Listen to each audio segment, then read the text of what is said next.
Petrodollar. Do the inversionists know about the Phoenix Nemesis X, and have they constructed a reality around it? I believe the elite know about the Phoenix. I believe listen, I believe the elite know about the Phoenix. I'm going to offer you a theory right now that I have never, ever discussed on any of my YouTube videos, because it was something that I wanted to release when I start releasing all my data on the dark satellite. But it seems like that keeps getting further and further away. So let's just talk about it now. All right. I have a working theory that the elite do what they do because they have a very perennial fear of what is coming when the dark satellite arrives or when the Nemesis X object comes, because these in the traditional record are claimed to be inhabited. They are occupied. They are not intruder planets. They are not worlds. These are super constructions that are within the simulacrum machinery itself, hidden in the stellosphere. And for whatever reasons, they just can't come down to Earth. They're up there, maybe like in orbiting prisons within the Dyson shell or wherever we're in.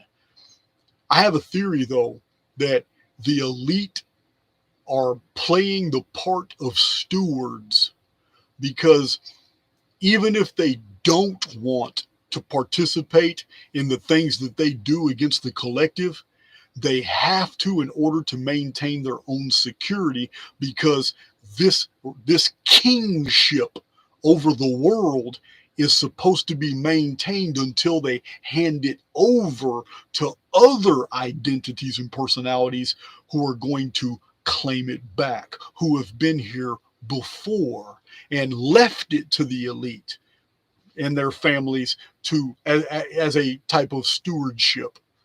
This is a working theory I have based off many occult and mystic texts and traditions and the Sumerian records themselves, as we have come to know them through the translations of Samuel Noah Kramer, Marine Gallery Kovacs, George Smith, some of the theories of Lenormand and Kingston. I'm talking about over 100 years ago. I don't give a damn about Zecharia Sitchin and could care less about his theories. I really don't. You already know. You guys know I'm a critic. As far as his translations go, I don't care.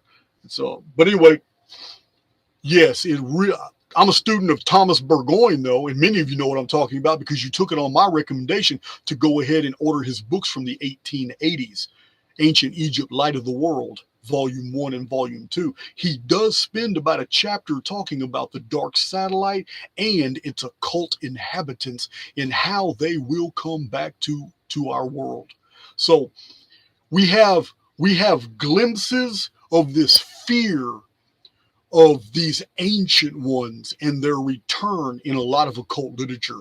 We have this fear of the return of Earth's rightful rulers who have been here before until they were basically exiled during a cataclysm.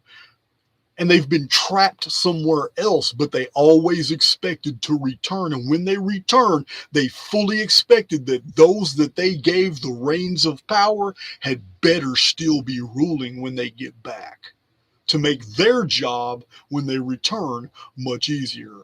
So I'm tying in a lot of things, not just Thomas Burgoyne, but you guys remember, you need to pay very close attention to my video on the Necronomicon.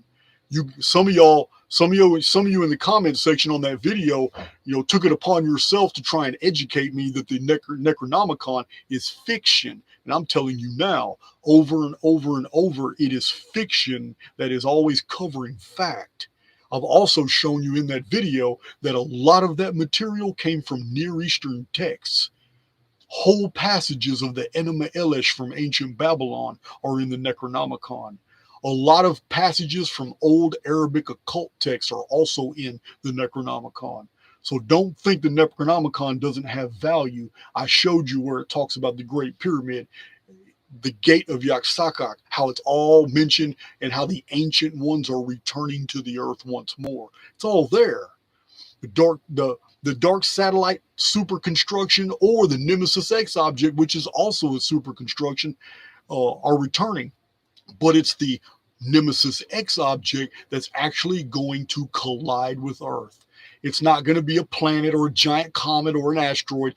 It's a super construction. We're talking about something that acts like an ark, that has all the life support systems for a large body of residents. And it's been off world for a very long time. And it probably can't even land properly, and it's going to crash. And I've showed this and revealed to you guys in prior presentations, the impact area is the Badlands of Montana in the year 2046. It is the 1,872,072nd day of the Mayan long count countdown, which was an ancient computer countdown when it started during the vapor canopy period. So remember, all those ancient calendars that are super sophisticated, Mayan long count, 1,872,000 days divided by 13 equal parts of 144,000 days each.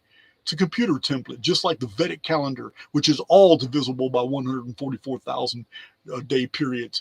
Just like the ancient Sumerian texts that talk about the calendars of the pre-flood world, which were all divisible by 144,000 days, or 432,000 years, which is 144,000 times 3. This number is over and over and over and over throughout history. All the oldest calendars in the world were countdowns to something that was going to happen in the last days. So I don't even know how I went on that subject. I don't know what somebody asked me to go down that direction, but yeah, I have a theory that I just haven't really revealed on YouTube, because I keep promising to do the dark satellite videos, but I keep getting sidetracked with other projects. But yeah, it's the elite. The elite are fulfilling a role, and there's consequences to pay if they're still not in control when the ancient ones return, whoever the ancient ones are. It might be the very original architects of the simulacrum itself, who are also trapped inside here with us.